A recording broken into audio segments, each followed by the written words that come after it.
Hey everybody, and welcome back to another video. So if you're new here, hi, I'm Julianne. I'm a Canadian. So I've been studying abroad in Germany for the last year and a half. I'm in the middle of my program for physiotherapy, and that in and of itself is kind of a miracle because I'm doing this all in my second language, and that makes everything a little bit more difficult. And one thing that's really interesting is when I was in high school, I didn't do that well in school. I didn't get very high grades.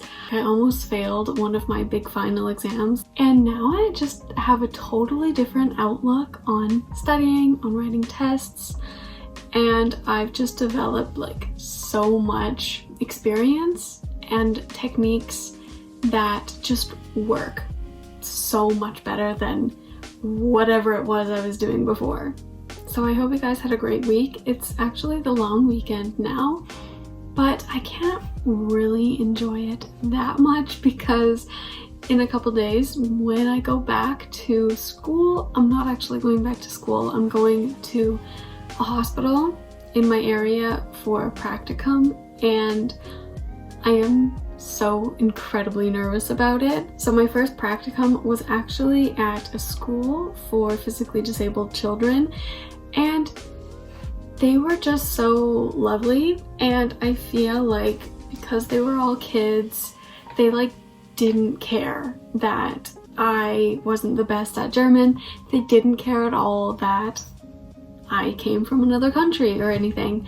And so, you know, there was like zero judgment at all there, and not too much to like misunderstand because it was very like slow paced, easygoing.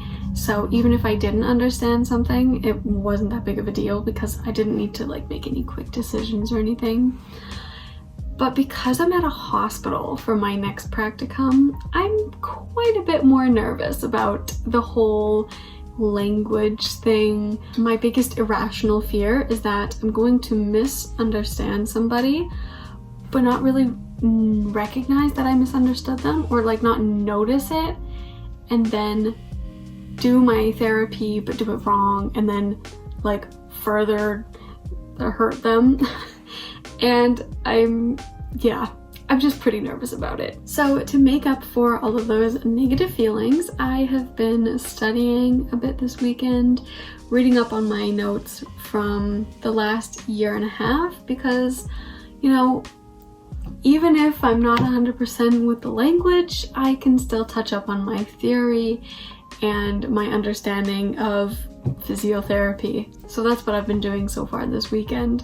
I also want to share with you guys how I study and what I've been doing that has made my studying pretty successful. I'm gonna be honest, I think it's quite amazing that I went from almost failing exams in high school to having a very high average in my physiotherapy studies that are also in my second language.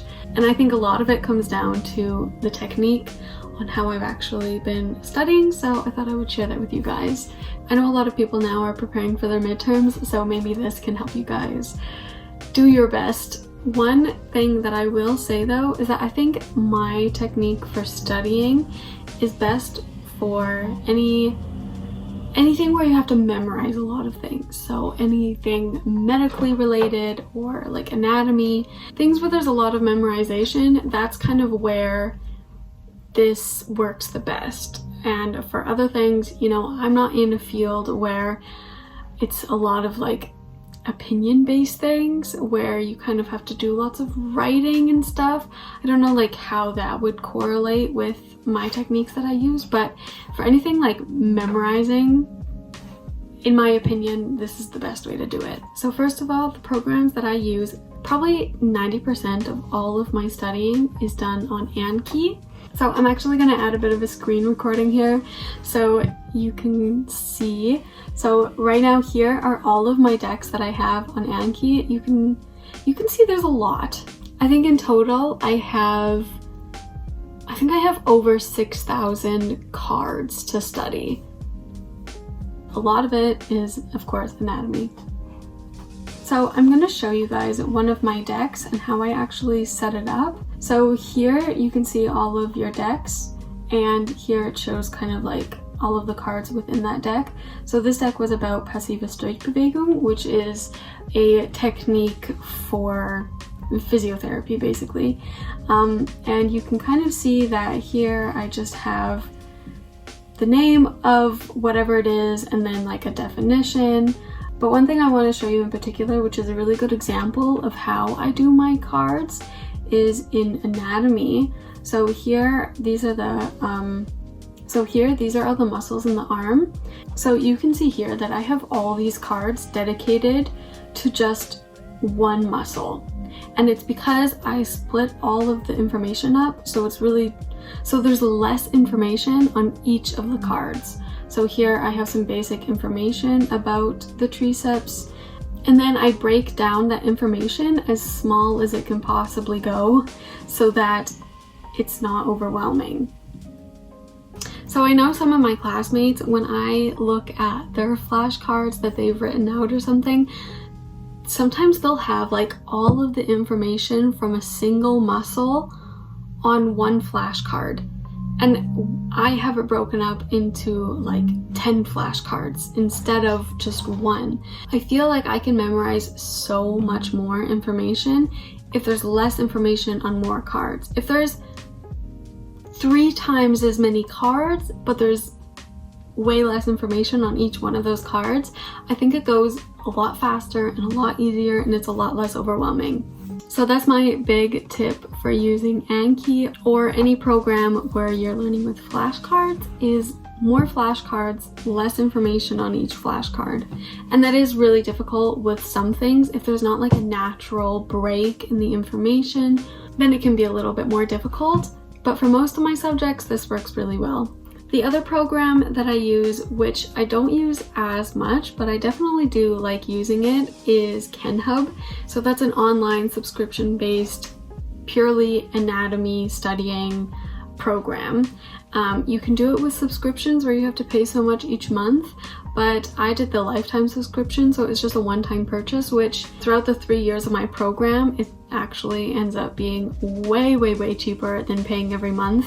And I will say I do use Anki more because KenHub is limited to just anatomy and I guess neuroanatomy, but I like using Anki as well for anatomy because then I'm getting the exact information that my teacher has from their class that I can then learn exactly what they want to hear in the exams. Another tip that I have for studying with Anki is to also put pictures in it.